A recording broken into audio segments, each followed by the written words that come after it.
हस्तिनापुर के दुर्दिन निकट आ गए। तुम जाओ यहाँ से, हमें एकांत में रहना है।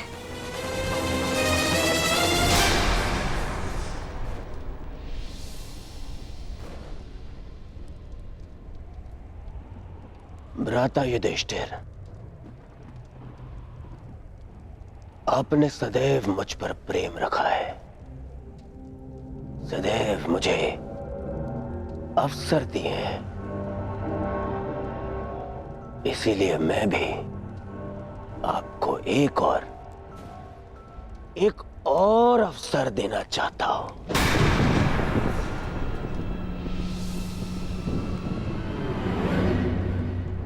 बस करो दुर्योधन, बस करो। युधिष्ठिर से दांव पे और क्या लगवाना चाहते हो? पर इसके पास तो कुछ शेष बचा ही नहीं। बहुत कुछ शेष है आचार्य द्रोण, पाने के लिए भी और खोने के लिए भी। माना कि सम्राट युधिष्ठिर अब सब कुछ हार गए, परंतु जब सम्राट युधिष्ठिर ने यहाँ प्रवेश किया था तो इंद्रप्रस्थ के सम्राट थे, और अब एक दास बनकर हम सबके समक्ष खड़े हैं। प्रश्न तो ये उठता है आचार्य द्रोण कि ये सारा जगत सम्राट युधिष्ठिर को किस नाम से स्मरण रखेगा? उस राजा के नाम से जिसने द्यूत में अपने आत्मसम्मान के साथ साथ सब कुछ हार डाला, या उस राजा के रूप में जिसने सब कुछ खोकर भी सब कुछ फिर से पा लिया और फिर से सम्राट बन गए? परंतु अब इनके पास शेष बचा ही क्या है दांव पे लगाने के लिए? एक वस्तु शेष है जिसे दांव पर लगाकर ये सब कुछ फिर से जीत सकते हैं, फिर से सम्राट बन सकते हैं।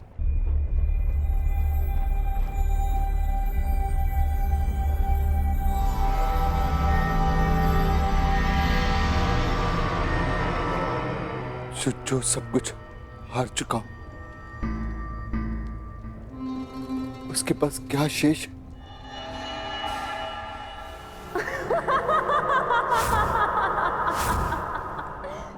मैं बताता हूं।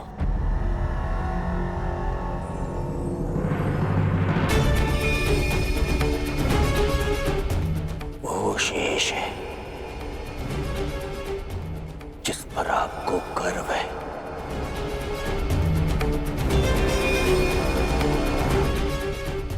वो शेष है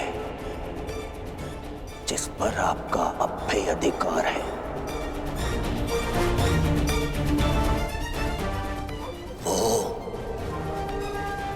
जो आप पांचों भाइयों को एक सूत्र में बांध के रखता है।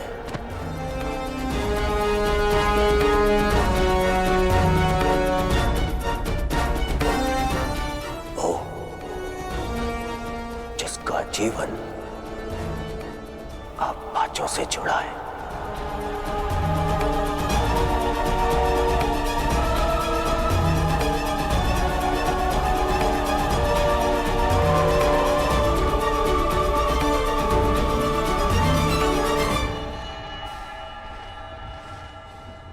तुम पांचों को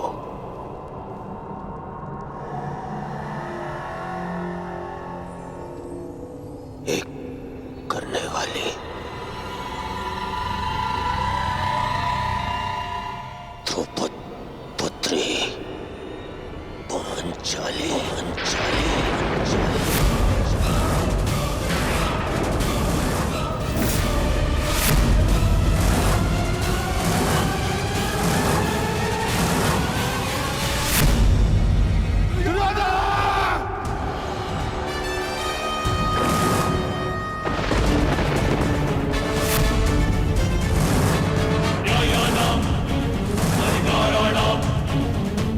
तुम्हारा साहस भी कैसे हुआ पांचाली का नाम लेने का? हाँ, मैं अभी इसी क्षण शकुनी समेत सारे खरों का नाश कर दूंगा।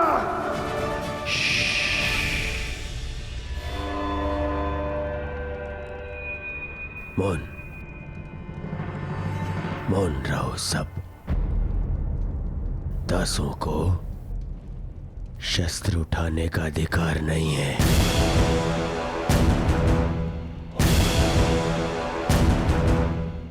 दास शस्त्र नहीं उठाते। धर्मराज, अपने भाइयों को समझाइए, दासों का क्या धर्म होता है। दुर्योधन, मत भूलो कि पांचाली कुलवधू है। थी पांचाली कुलवधू थी महामहिम, परंतु अब वो दासवधू है, अर्थात एक दासी।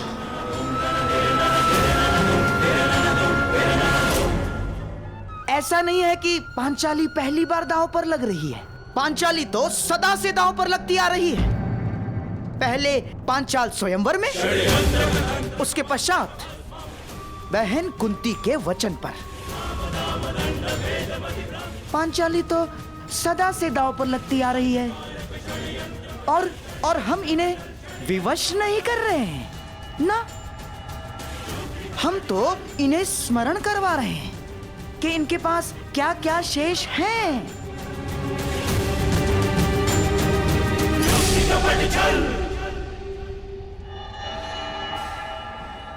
स्मरण कीजिए सम्राट, पांचाली आपके लिए कितनी भाग्यशाली है। उसके साथ विवाह किया और तुरंत आप भिक्षुक से सम्राट बन गए। किसे पता आपका भाग्य बदल जाए। खेलिए सम्राट, खेलिए, एक दांव, अंतिम। किसे ज्ञात, पांचाली के भाग्य से आप फिर से सम्राट बन जाए। क्या सोच रहे हैं सम्राट? एक दांव और सब कुछ आपका।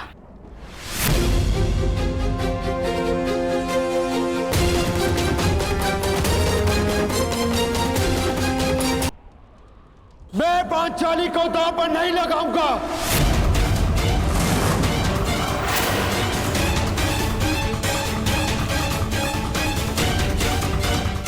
मुझे इस दुर्योधन का दास बनना स्वीकार है।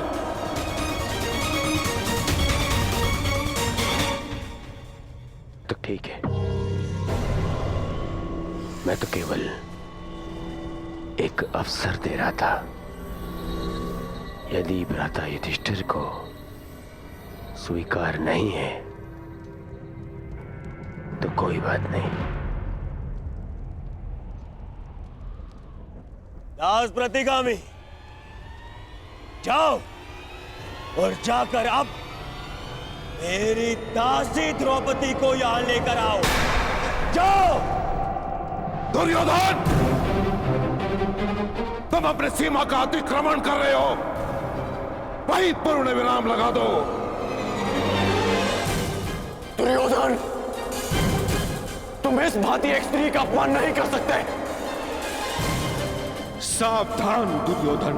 आप अपनी प्रतिज्ञा की सीमा में बंधे हैं पितामह। आप अपने वचन से बंधे हैं आचार्य। और तुम कर्ण मेरी मित्रता के बंधन में बंधे होकर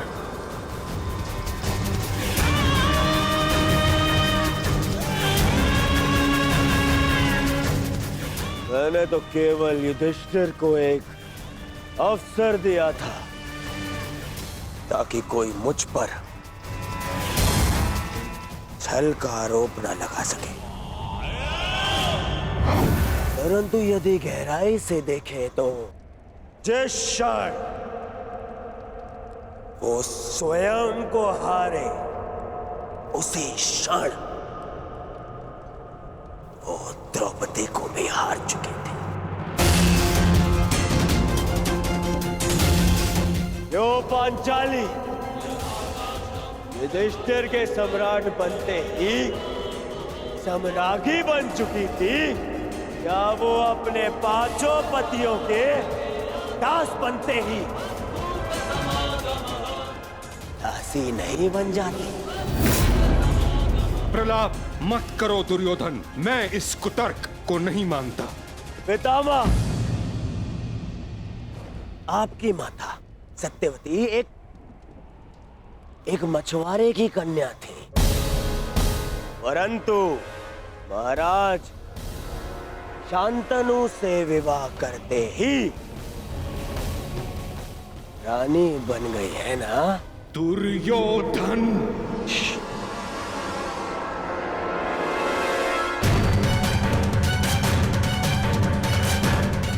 यदि मैं असत्य कह रहा हूं तो एक काम करते हैं, हम महामंत्री विदुर से ही पूछ लेते हैं।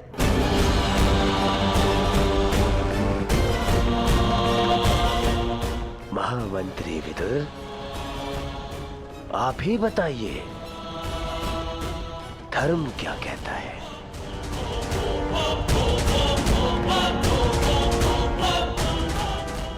मैंने केवल युधिष्ठिर को एक अवसर दिया था, अन्यथा द्रौपदी तो पहले ही मेरी दासी बन चुकी है।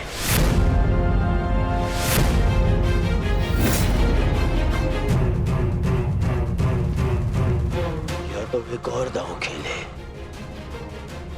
और या ये स्वीकार कर लें कि द्रौपदी मेरी दासी है।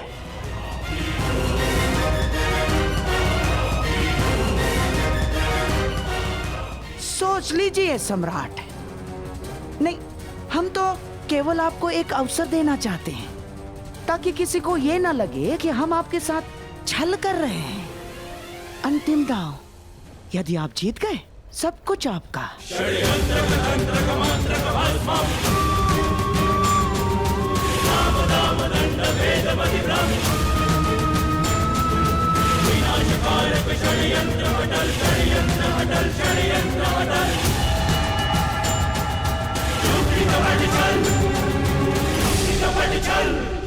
मैं पांचाली को दांव पर लगाता हूं।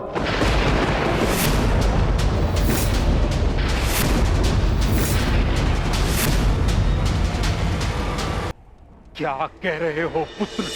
यदि मैं ये नहीं भी कहता पितामह, तो भी पांचाली को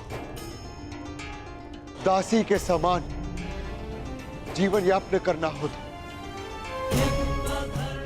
और यदि मैं ये चाल जीत गया तो पांचाली के साथ साथ अपने अनुजों और इंद्रप्रस्थ को पुनः प्राप्त कर लूंगा पितामह। यही अंतिम अवसर है मेरे पास इस दुस्वप्न का अंत करने का। मैं पांचाली को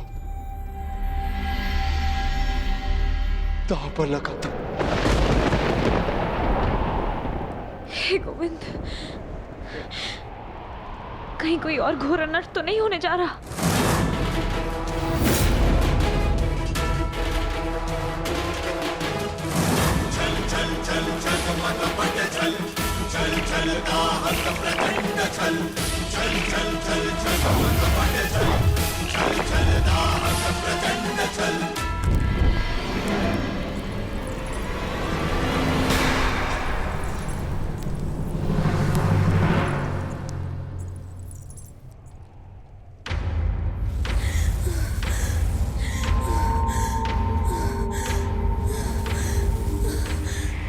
अंगस्त्र का इस भांति जलना,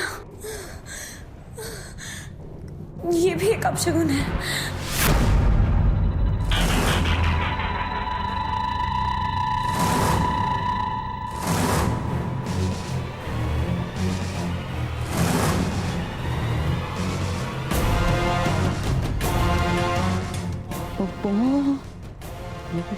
बारह।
विधिवत तुम्हारी दासी हुई।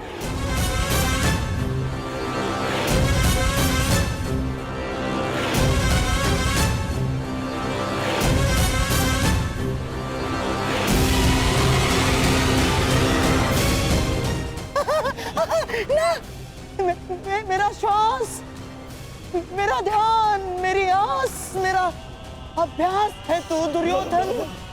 हाँ मामा, हाँ मामा।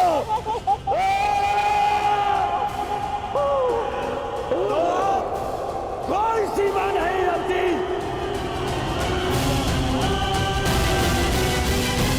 तुम जाकर अभी इसी क्षण दासी द्रौपदी को हमारी सेवा में प्रस्तुत करो। जाके कहो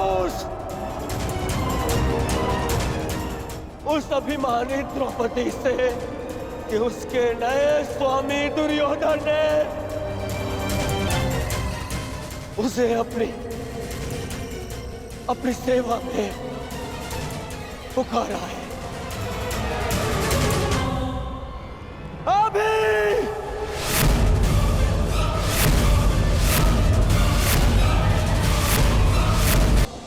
रुको प्रतिकामी।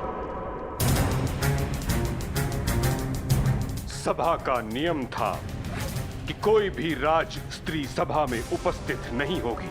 पांचाली कुलवधू है, उसे यहाँ आने की अनुमति नहीं।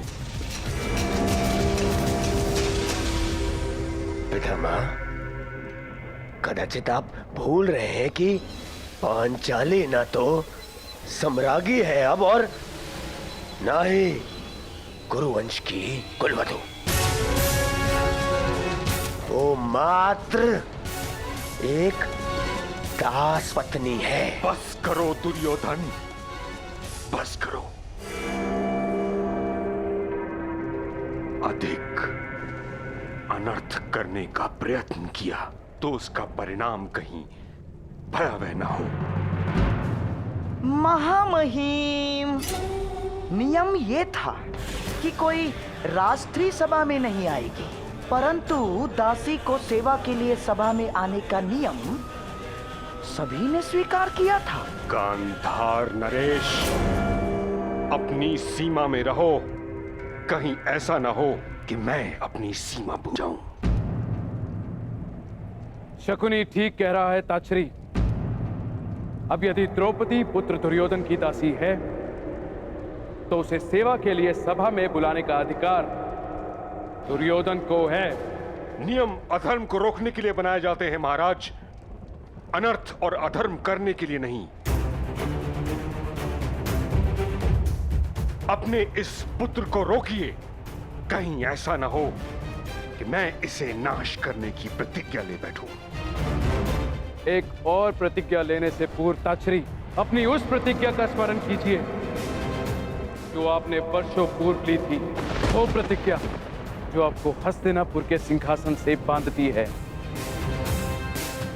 वो प्रतिज्ञा जो आपको मेरा विरोध करने से रोकती है। यदि ऐसा है तो ठीक है, मैं आपका विरोध नहीं कर सकता, परंतु मैं इस अनर्थ का भाग नहीं बन सकता। यह अधिकार मुझे है, इसलिए मैं इसी समय इस सभा का परित्याग करता हूं। महामहिम, प्रतिज्ञा जो आपने की थी हर परिस्थिति में गुरुकुल का साथ देने की, प्रतिज्ञा जो आपने की थी कि हर निर्णय में महाराज धृतराष्ट्र का साथ देने की, वो ही प्रतिज्ञा आपको इस सभा का त्याग करने के लिए भी रोकती है महामहिम। क्या आज आप अपना वचन तोड़ना चाहते हैं महामहिम?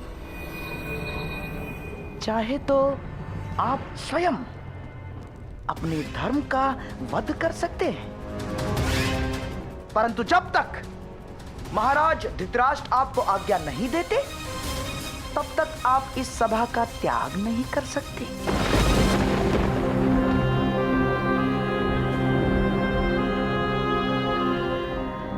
ये आपकी प्रतिज्ञा भी है और बंधन भी।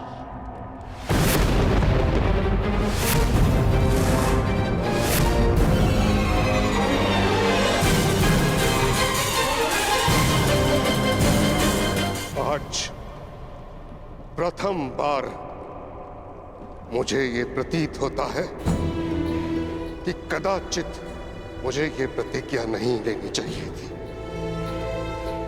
जिस इच्छा मृत्यु को मेरे पिता ने मुझे वरदान स्वरूप भेंट किया था, वह श्राप प्रतीत होती है।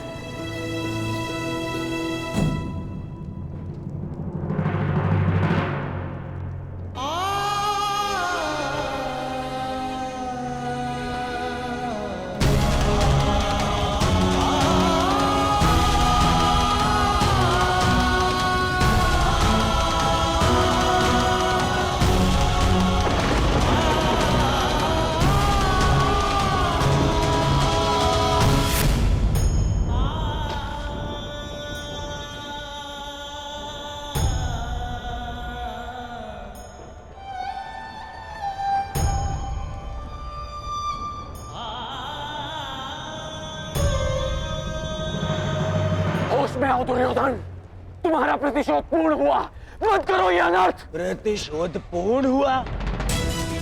प्रतिशोध तो अभी आरंभ हुआ है मित्र, और अब इसके मध्य में तुम्हें भी नहीं आने दूंगा। मित्र,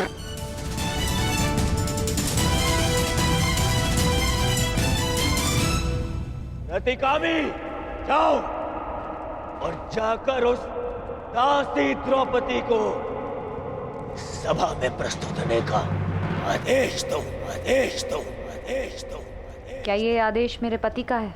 जी नहीं, ये आपके स्वामी का आदेश है। सम्राट युधिष्ठिर आपको द्युत में हार चुके हैं और अब आप सम्राट दुर्योधन की दासी हैं।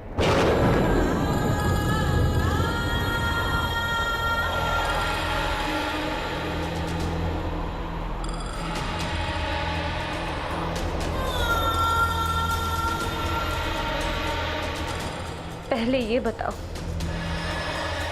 कि धर्मराज द्यूत में पहले स्वयं को हारे या मुझे? पहले वो स्वयं को हारे देवी।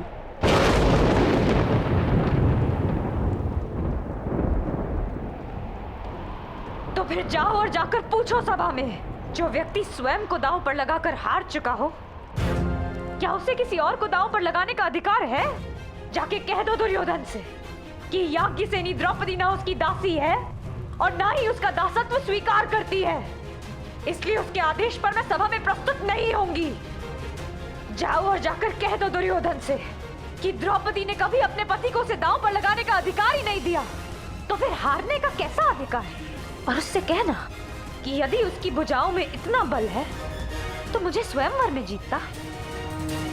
पापी और छली की भांति द्यूत खेलने वाले को मैं अपने जीवन का अधिकार नहीं देती, अधिकार नहीं देती, अधिकार नहीं देती, अधिकार नहीं देती, अधिकार नहीं देती। अधिकार?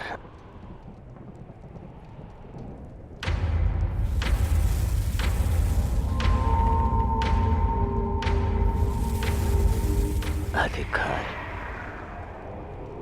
दुशासन,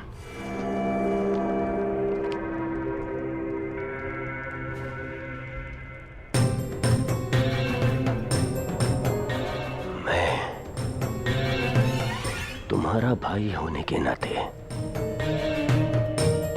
तुम्हें ये अधिकार देता हूं कि तुम मेरा अपमान करने वाली उस दासी को, उस अभिमानी द्रौपदी को अपने इन भुजाओं से